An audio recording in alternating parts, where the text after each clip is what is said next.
जिन्हें पाकर कुष्ठ रोगी धन्य हो गए। फादर दामियन।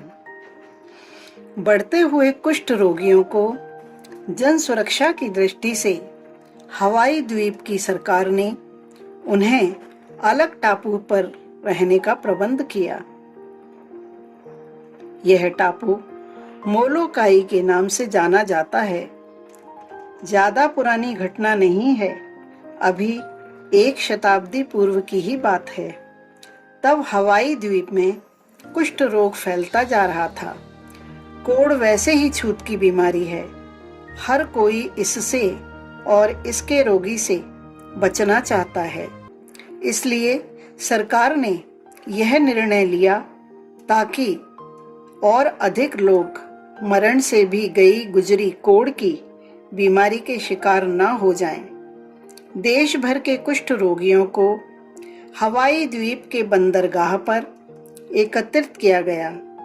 बहुत से लोग, जिनमें कुष्ठ रोगियों के सगे संबंधी और परिजन मित्र भी थे, अपने स्वजनों को अंतिम विदा देने जमा हुए थे। कुष्ठ रोग से ग्रस्त होने वालों के संबंधी जैसे उनके लिए मर ही गए हों, क्योंकि मोलोकाई से उनके वापस आने की तो कोई संभावना थी ही नहीं। स्वयं का प्राण मोह उन्हें वहां जाने से भी रोकता था। इसलिए जीते जी अंतिम विदा का दृश्य उपस्थित हो गया। यह दृश्य देख रहे थे वहीं के पादरी फादर दामियन। उनका हृदय करुणा से भर उठा। विदा होते हुए कुष्ठ रोगियों के उतरे हुए चेहरे उनके मानस पटल पर अंकित हो गए और वे रात भर सो नहीं सके। उन्हें यही लगता रहा कि लगभग 1000 लोगों को जीते जी कब्रिस्तान में पहुंचा दिया गया है, जहां ना तो वे हंस बोल सकेंगे और ना किसी की पूछताछ कर सकेंगे। भावहीन बोझिल जीवन, जिनकी सेवा शुश्रूषा करने वाला तो दूर कुशल क्षेम पूछने वाला भी कोई नहीं होगा। सब अपनी ही रोग व्यवस्था से इतने संतप्त हो तो दूसरों की चिंता कैसे करें। रात भर फादर कुछ सोचते रहे और एक निश्चय पर पहुंचे। तब उन्हें शांति हुई और तब कहीं थोड़ी आंख लग पाई। इस निश्चय के बाद उन्हें आंख लगते ही इतनी चैन की नींद आई कि सुबह चर्च में होने वाली प्रार्थना के समय पर भी वे जाग नहीं पाए। गिरजाघर में एक नौकर ने आकर उन्हें जगाया। मनुष्य जब किसी पारमार्थिक निर्णय पर पहुंचता है तो उसे ऐसे संतोष की उपलब्धि होती है जो उसे आनंद से परिपूरित कर देता है। फादर दामियन के साथ भी यही बात हुई थी। प्रार्थना सभा में उन्होंने घोषणा की, कल कुष्ठ रोगियों की विदाई के समय दीख पड़े हमसे विलग होते हुए उन परमेश्वर पुत्रों के भावहीन चेहरों ने मुझे रात देर तक सोने नहीं दिया। सरकार ने जन सुरक्षा की दृष्टि से यह ठीक तो किया है, किंतु उन्हें हम भी उपेक्षा की दृष्टि से देखें तो अनुचित होगा। क्या किया जाना चाहिए? श्रोताओं की आंखों में एक प्रश्न चमक उठा। फादर ने आगे बोलते हुए कहा, मैंने निश्चय किया है कि उन प्रभु के प्यारे बच्चों को प्यार देने के लिए मैं वहां जाऊंगा।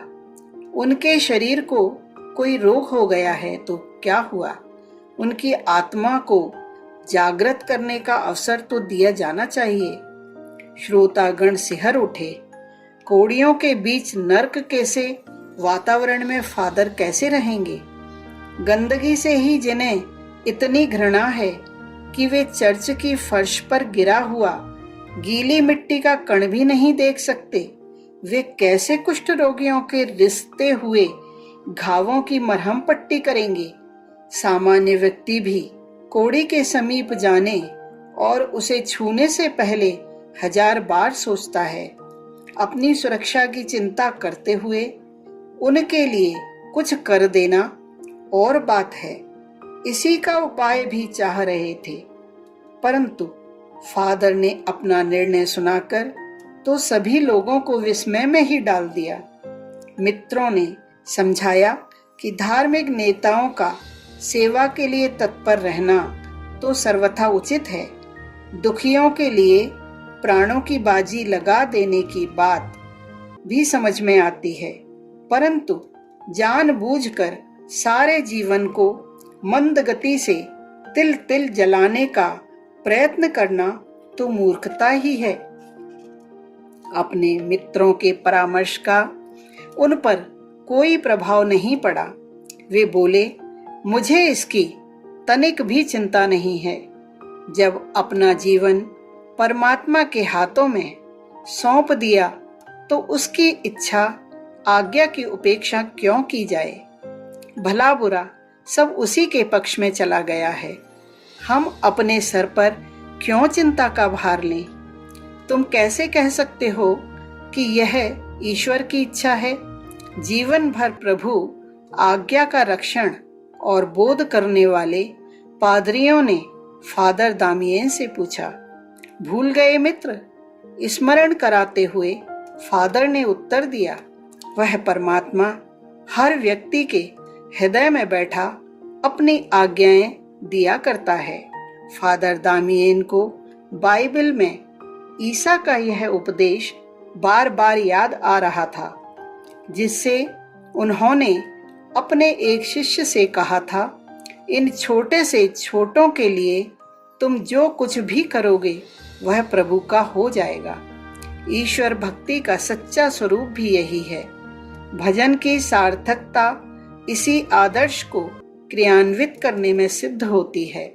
प्राय लोग पूजा पाठ और जप पारायणता को ही ईश्वर भक्ति का स्वरूप मान लेते हैं, परंतु यह तो एकांगी और एकदम अधूरी परिभाषा हुई।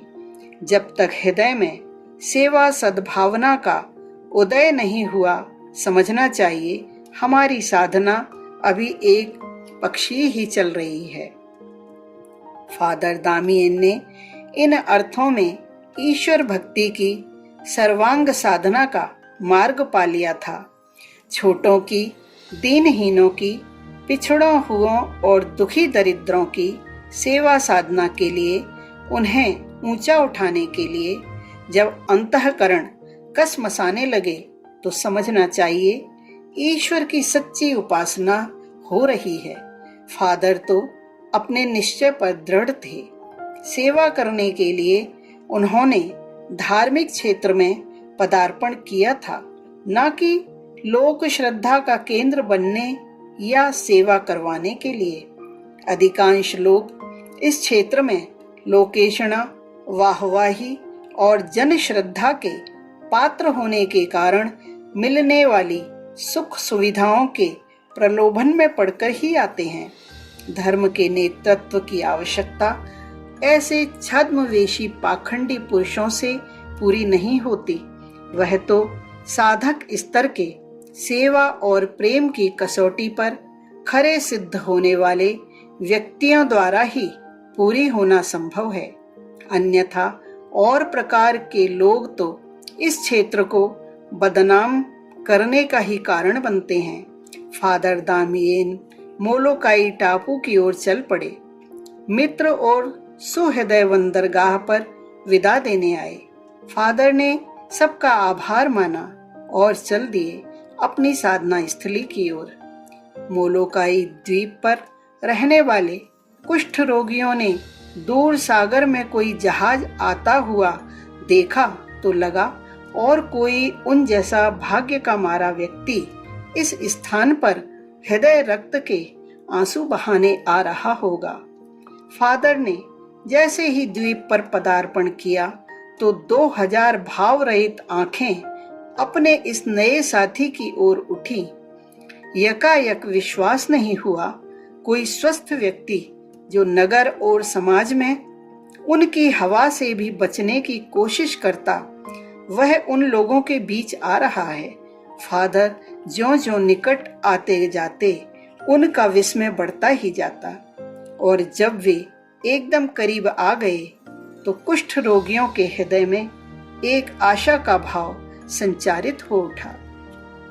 यह तो वही व्यक्ति है जिसकी वाणी सुनकर वे अपना दर्द भूल जाया करते थे और वही तेजस्वी पुरुष यहाँ हमारे दुख दर्द का साथी बनकर आया है। कैसा भाग्य है हमारा। वे अपनी किस्मत सराहने लगे। फादर दामियन की उपस्थिति मात्र ने रोते कलपते कुष्ठ रोगियों के चेहरों पर मुस्कान बिखेर दी। जिन्हें कभी किसी ने प्यार नहीं दिया, उन्हें दुनिया को प्रेम का पाठ पढ़ाने वाला धार्मिक शिक्षक यहाँ प्यार बांटने आया है। यह कल्पना ही अति सुखद थी। फिर वास्तविकता तो कितनी आनंदानुभूति करा रही होगी। फादर ने सभी कुष्ठ रोगियों को इकट्ठा कर कहना शुरू किया, मेरे प्यारे बच्चों, तुम यह मत सोचना कि प्रभु तुम्हें प्यार नहीं करता। वह अन्य औरों की अपेक्षा तुम्हारे अधिक निकट है। पिता जो ठहरा, एक सामान्य पिता भी अपने रोगी बच्चों का दूसरे बच्चों से अधिक ध्यान रखता है। फिर परमात्मा तो सब प्राणियों को अलौकिक पिता है। अभी तक सभी कुष्ठ रोगी यह समझते थे कि ईश्वर उनके प्रति पक्षपात पूर्ण हो गया है। वह उन्हें कठोर यातनाएं इसलिए दे रहा है कि वे उसके उपेक्षित बच्चे हैं। परंतु फादर दामियन की धीर गंभीर वाणी ने कई कोड़ियों का भय बलात् दूर कर दिया। कुछ एक को शंका हुई तो पूछ लिया, परमात्मा हमें प्यार करता है तो उसने हमें यह नारकीय जीवन क्यों दिया? ये कुष्ठ रोग तो तुम्हारे उन पापों का परिणाम है जो तुमसे इस जन्म में या पिछले जन्म में बन पड़े हैं। अब तुम लोग उनका परिणाम भोगकर निष्कलुष और पवित्र हुए जा रहे हो। इस प्रकार परमात्मा तुम्हें अपनी छाती से चिपटाने के लिए एक साधारण माँ की तरह उस गंदगी को साफ कर रहा है जो तुम्हारी आत्मा पर लिपटी सनी पड़ी है। कोड़ियों का मन फादर की वाणी को सुनकर आनंद से सराबोर हो उठा और वे अपने को ईश्वर के अधिकतम निकट जानकर गर्व से फूल उठे। फादर दामियन ने देखा कि उनकी वाणी का अपेक्षित प्रभाव पड़ रहा है, तो उन्होंने अगले चरण के बारे में सोचना प्रारंभ किया। अभी तक उनके सेवा और प्रेम हृदय से निकलकर वाणी में व्यक्त हुए थे, अब वही भाव कर्तृत्व में भी अभिव्यक्त हुआ चाह रहे थे।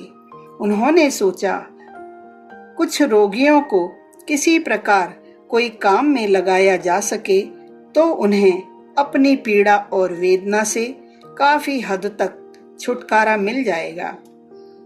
अब उन्होंने कुछ कहकर बताने की अपेक्षा करके दिखाने की पद्धति अपनाई। सभी अवसरों पर मात्र कहने से अभीष्ट प्रयोजन पूरा नहीं होता। सद्विचारों का महत्व कहकर समझाकर बताया तो जा सकता है, परंतु उन्हें अंगीकार करने की प्रेरणा तो स्वयं के आचरण से ही दी जा सकती है। फादर ने कुछ ऐसे लोगों को तैयार किया जो कुष्ठ रोग से एकदम अपंग की सी स्थिति में नहीं आए थे और उनको लेकर कार्य में लग गए। आवश्यक उपकरण उन्होंने अपने साथ रख लिए। प्रातः से साय तक व्यस्त रहकर उन्होंने पेड़ काटने, शहतीर ढोकर लाने और नालियां बनाने का काम शुरू किया। इसके अतिरिक्त रोगियों की परिचर्या में भी लगे रहे। सेवा निष्ठा से प्रेरित परिचर्या और निर्माण कार्य में वे अहर्निश लगे रहते। इस प्रकार उन्होंने कुछ कर सकने योग्य रोगियों के सहयोग से एक गिरजाघर बना लिया, उनके लिए मकान बना लिए स्वच्छ पानी की व्यवस्था कर ली। यहाँ तक कि कुष्ठ रोगियों का आश्रम और स्कूल भी खोल दिया। स्कूल चलाने के लिए उन्होंने कुछ युवक तैयार कर लिए थे। फादर दामियन ने स्वस्थ मनुष्यों की तरह का, बल्कि उससे भी अच्छा कोड़ियों का नगर बसा दिया। समाज ही नहीं, पूरे देश ने जिन्हें तिरस्कृत और उपेक्षित कर दिया था, अपने से दूर एक निर्जन टापू में मरने के लिए छोड़ दिया था। फादर ने उन लोगों में एक नए जीवन का संचार किया और उन्हें इतना ऊंचा उठा दिया जहां तक सामान्य आदमी मुश्किल से ही पहुंचता है। मोलोकोई द्वीप के कुष्ठ रोगी सम्मानित जीवन जीने लगे। वे अपनी आवश्यकताओं के लिए आत्मनिर्भर बन गए थे। अब न तो उन्हें दूसरे लोगों की उपेक्षा, तिरस्कार का अपमान सालता और न ही उन स्वार्थी परिजनों का मोह, जिन्होंने बिना कोई विरोध या असहयोग किए उन्हें यहाँ भेज दिया था। उनके लिए सगे संबंधी से लेकर देवता, परमात्मा तक सब कुछ फादर दामियन ही थे। इतना होने पर भी फादर को इस प्रहा और सम्मान की भूख स्पर्श तक नहीं कर पाई। सन 1881 में हवाई द्वीप राष्ट्र की महारानी मोलोकोई द्वीप गईं और वहां फादर द्वारा किए गए कार्य देखकर उन्हें बड़ा संतोष और प्रसन्नता हुई। जिन मानवीय कर्तव्यों को पूरा शासन नहीं निभा सका, उन्हें फादर ने निभा कर दिखा दिया। महारानी ने फादर दामियन का अभिनंदन किया और एक मेडल देकर सम्मानित किया। हवाई द्वीप में फादर के कार्य की चर्चा सर्वत्र फैल गई। उनके कुछ मित्र भी मोलोकाई टापू पर आए। उन्हें महारानी द्वारा सम्मानित होने का समाचार भी मिल चुका था। वह मेडल कहीं भी दिखाई नहीं पड़ रहा था। आखिर किसी मित्र ने पूछ ही लिया। फादर ने कमरे के कोने में पड़े डिब्बों में से, जिनमें फालतू चीजें भरी हुई थीं, उन्हें खोजकर निकाला और दिखाया। देखकर मित्र ने कहा, इस सम्मान के लिए तो लोग न जाने क्या क्या करते हैं, और तुमने उसे इस प्रकार कूड़े कबाड़े में फेंक रखा है। आखिर मेरे लिए इसका क्या उपयोग हो सकता है? फादर दामियन ने बड़े शांत और स्थिर भाव से कहा। वस्तुतः उन्हें किसी प्रकार से सम्मान या प्रसिद्धि की चाह नहीं थी। बुद्धिमान और विचारशील साधक ख्याति को अपने मार्ग का सबसे बड़ा अवरोध समझते हैं और इससे बचते रहते हैं। अनायास ही बिना चाहे कभी मिल भी जाती है तो मन से स्वीकार नहीं करते। फादर दामियन के लिए भी संसार की बड़ी से बड़ी विभूति कोई मूल्य नहीं रखती थी। कुष्ठ रोगियों के रूप में उपस्थित हुए परमात्मा की सेवा ही एकमात्र उनका अभीष्ट था, साध्य था। उन्होंने 12 वर्ष तक कठोर संयमी जीवन बिताया। यदा कदा वे होनोलुलु जाते तो राजकीय अतिथि के रूप में उन्हें शाही महल में ठहराया जाता। सोने के लिए नर्म मखमली बिस्तर, खाने के लिए एक से एक बढ़िया पकवान, परंतु फादर यह सब विनम्रता पूर्वक अस्वीकार कर देते।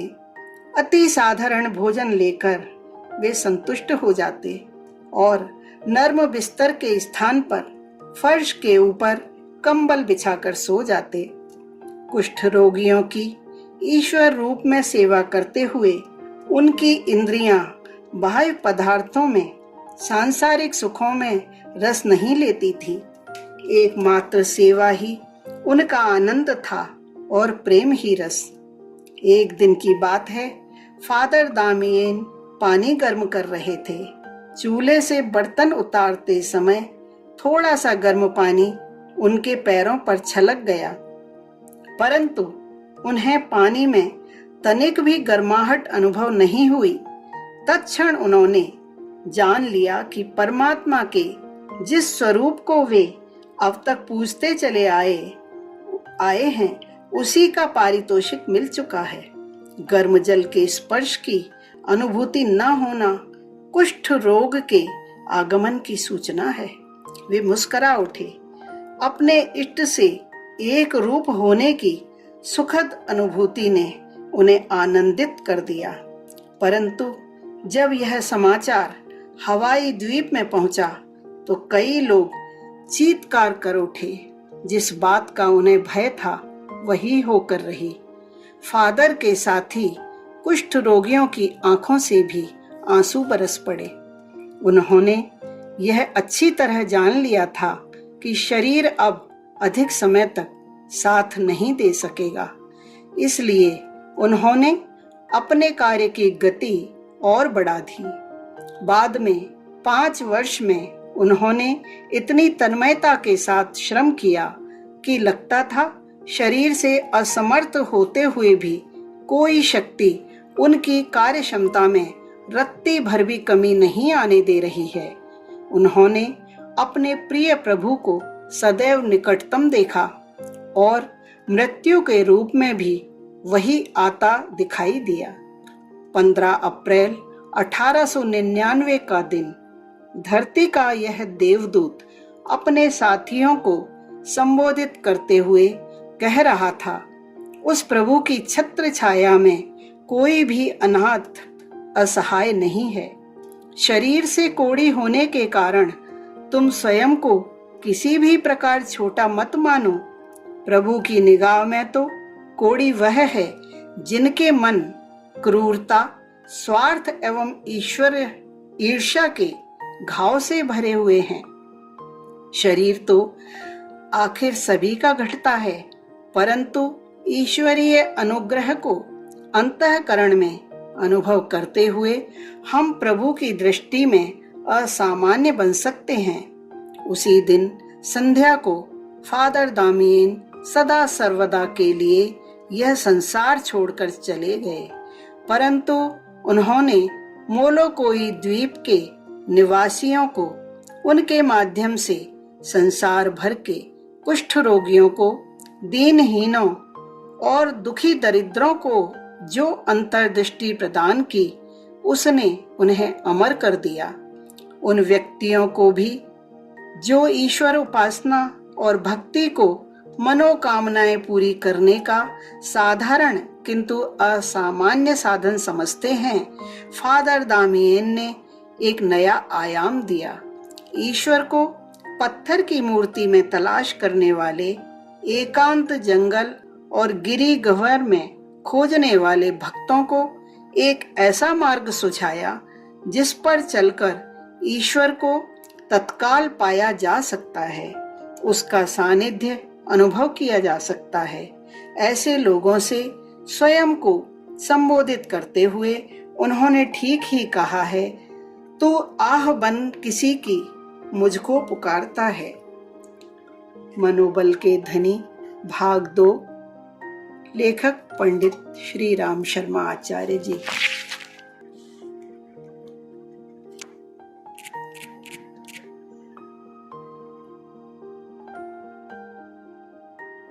विचार क्रांति दूत YouTube चैनल को सब्सक्राइब करें एवं अगली वीडियोस प्राप्त करने के लिए बेल आइकन दबाएं।